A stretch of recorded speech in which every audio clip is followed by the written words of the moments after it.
All right, what's going on? Had to make this video. Got confused. I put a catch can in my car, had to move the battery to the trunk.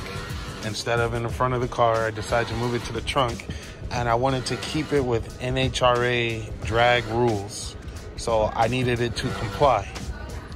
So go on the internet, watch all these YouTube videos on how to do it, how to wire it up, and it got a little confusing, so I did it myself, and I decided to share the right way to do it, NHRA compliant.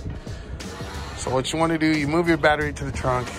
Up front, the way that I did it, the wires that were coming from the fuse box, the power wire, and any subsequent wires that were already connected to the battery post are all right here now on this post. Okay, then I also have the 2-gauge wire that I went all the way to the back of the car is also connected here, running through the firewall, down the side of the car, all the way down here into the trunk, and then it goes to the master disconnect switch. So this is the way mine looks.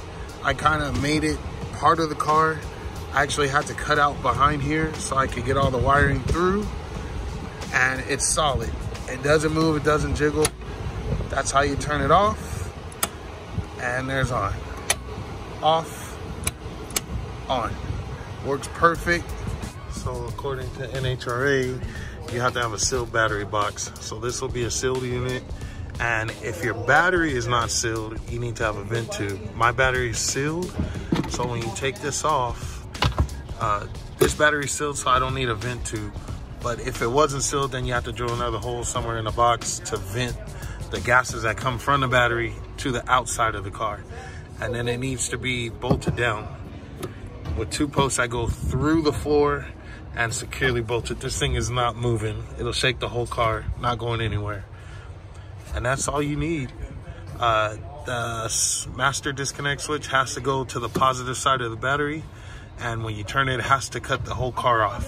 So that's why you have everything running to one side of the switch, and then the other side of the switch goes straight to the battery.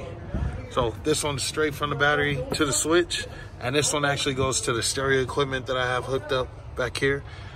But it would just be that one to the switch, and then from the switch all the way to the front of the car. And that's it. And this is just right to a ground on the side of the car. That's it. Then you got your battery in the back, NHRA legal, everything works.